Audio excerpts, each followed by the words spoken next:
Well, good evening, ladies, gentlemen, and everybody else, and welcome to Merchant Taylors. It's Fab Rugby Week here, and it's the final game in what's been an outstanding round of block fixtures against Reading Bluecoat. We're here on the first team pitch, which is in mint condition, right behind the beautiful school buildings here at Merchant Taylors, for a fixture of so much pedigree. Well, it's a strong team for MTS. Zach Waterman starts in the front row with captain James Dyer and Theo Hawkins at tight head. Chenhua Wang in the second row with Joss and Yutu, formerly of Saracens before a long-term injury. Good to see him back in the side. Amos Goodman in the back row with GB linebacker Jai Devradia, and Matthew Lai starts at number 8, a back row that punch above their weight. Joe Craphorn is in for the ill-will forward. Unfortunately, the Saracens 9 misses out, but he's paired up with fly half Rio Waddington of Ealing Trailfinders. Ollie Isherwood's in the centre alongside Josh Reyes, 2 years out with an ACL and now back into the biggest game of the season. Blake Blau starts on one wing with vice-captain and speedster Ethan Price on the other. Eliel Elliott starts at fullback. Pretty stacked bench as well. Jesse Bindra gets a late call-up after the illness, unfortunately, to Will Ford. Well, they're looking for a third win for Merchant Taylors in a row. What a result that would be. It's been so topsy-turvy between the sides since they first started meeting on a regular occasion 10 years ago. So let's have a look at the challengers, Reading Bluecoat, who are about to take their place out on the field. It's been a fine start to the season for Reading. Will Benjamin, and Joseph Woolhouse start in the front row with Benji Carman in the middle. Captain Billy Nyland of Berkshire starts in the second row with Ethan Charlie alongside him. Bath's Byron Crow in the back row. Josh Neese steps up as well with James Lunn as well. Harry Turner at 9, Jack Broad at 10, Arhan Sharman on one wing and Michael Evans on the other. William Luff, the Bath centre, is key in the middle alongside Henry Millard. And Charlie Allnut of the Ealing Trailfinders is also a hurdles athlete for Great Britain at fullback. What an impact he might have. It's good to see Austin Eitel back amongst the substitutes in with the second team last week, the Bath Academy player, on his return from injury. Well, we've still got 3 minutes or so to go to kick in an unbelievable scoring record. They put 50 against Churches College last time out. Can they start as quickly here in the Friday Night Lights Cup here at MTS? Big shot on kick-off. Flying in goes Matthew Lee. And what a start it is. Good tackle from Rio Waddington there. Short for the moment, but for how much longer? Through the Reading forwards again. Tackle is called. Inches short. Still a close pick and go. How on earth have they kept them out for this long? 3, 4 massive shots right on the try line here. And now they look to go wide. It's Luff! Secondary bite to the cherry there, still denied. Another pick and go. Surely this time. Try there, under the sticks. It's Byron Crow, the Bath back rower, who finally gets over. But goodness me, Merchant Taylors made them work for that one. Some really good goal line defence, but ultimately, just that physicality telling in this first few minutes here, and that first visit into the 22. He's the tallest man amongst them, Byron Crow, the back rower. And in the end, those long levers out there. What a chop tackle that was on Luff as well, to deny him from 4 yards out. Not sure he's used to being stopped from that range. And actually settle into this game. No need to panic. Nice movement from Nyatu. And it's claimed at the line out, and to the maul we go. He's through the middle for me. That's a really nice line out, nice clean ball. Can we keep it? Crampon gets it away. Isherwood in the centre. Excellent break. One to beat. Over he goes. MTS has the breakthrough. Fantastic from Ollie Isherwood. Fantastic feet, and he's got a very, very good fend on him. Showing that strength just to get through, and a lovely finish. No right to squeeze through there. But Isherwood has the opening score for the host, a very popular one. The maul was well dealt with by Reading Bluecoat. Oh, nice step, inside and out. Can't afford to miss tackles in crucial areas like that. In games of this intensity, great finish. And that hopefully will... Clean as you like from Waddington. That's a great first kick of the night, and then again, if it comes down to kicking, if you can do that regularly, then hopefully that might be a little turning point.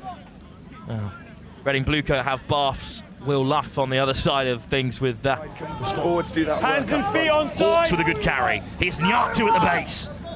Upright from Nyatu, but he does make a few extra inches. Ball is out. Ball's out, so they've got to get moving. On the roll, back into traffic, down, There you score! go, place it, We'll try see who forward. comes up with that, but fantastic fight. It looks like Amos Goodman just working so hard to stay on his feet for that last few yards and get the ball down. Interestingly similar to the first try, and it didn't look like much was on here from Goodman's carry, but he managed to swivel his hips, and suddenly he Now was I've got asking 3 a minutes lot to go. more of the blue coat defenders on this short side. They didn't react quick enough, and he got down to finish it off. 3 to go in the half. Excellent, and again, just settling in here, and hopefully Rio can take his time and kick another goal, just move that scoreboard just 2 more extra points. Oh, Merchant Taylors. 14 on the board for Merchant Taylors. They take the lead for the first time. Amos Goodman somehow squirmed his way over through a sea of blue and gold. Well, that changes Okay, the time's off, half-time guys, while team we get talks for bored. both sides. Quick tap from Benji Carman. Little trick move, perhaps. It's with the scrum half-turner. Here's Carman! Oh, he's over! Carman is finally rewarded for all his hard yards. The hooker gets over on the stroke at half-time. Word with 1, we're going into half-time. He doesn't need to do that. And Zach Waterman is going to have some afters with the referee as well. But it's Carman who celebrates. And it looks like Reading are going to go in level at the break with a conversion still to come to secure that fact.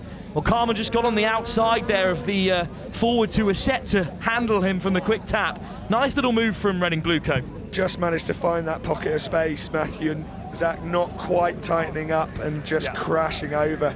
It's very difficult to stop from that place. The kick was raw from the locals who thought he might have missed it, but in the end, a successful kick from Jack Brand will take us level at the break. Scott, this has been an outstanding game.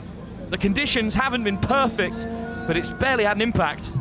I think it's been a frantic game, and end to end we've seen some fantastic play.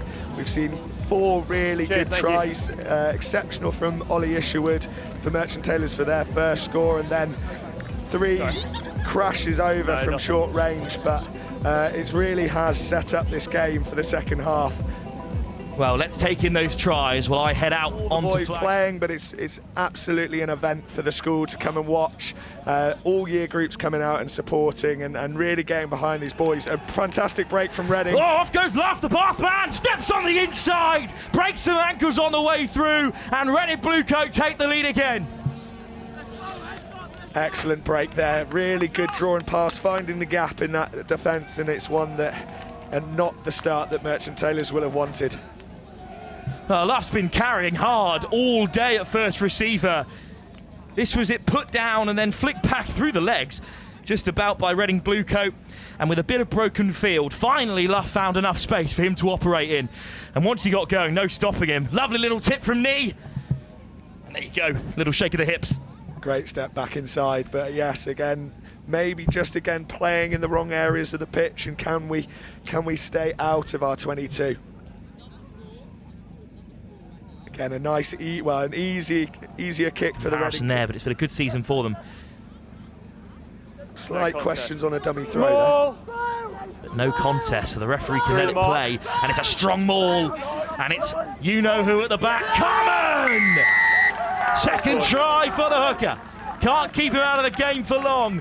Benji Carman scores the second, and Reading Bluecoat go 26-14 up, the biggest margin we've seen in the game so far. Well, no contest again in the air from Merchant Taylors. Perhaps if there was, the referee would have called it back. But it's a strong maul. They've been nailing them all game. It's anywhere on my It has been a real strength for them. I'd question whether a dummy throw needs a contest. You can just see him here, just have a little double go. But again, you've got to play what's in front of you. That's one for discussion later on. 28-14, Merchant Taylors in trouble now. Still plenty of time, but they've got to play a little bit more rugby on the other end of the field. The wind has almost vanished. Penalty for something as minor as that. One That straight would to have been ground. interesting. But there we go. That is the result, and a fantastic effort from Reading Bluecoat. For the first time in 3 years, Reading Bluecoat are victorious at the home of Merchant Taylors. They've had a fantastic start to the season, and it's continued here with their 4th win of the campaign. A fine first half of rugby, which could have gone either way, but it was Reading Bluecoat who came out firing at the start of the second half, and after that moment it became very difficult for Merchant Taylors, with a few gilt-edged opportunities missed in the 22. So what a game here under the lights. A great advert as always for this level of rugby, but a victory for Reading Bluecoat.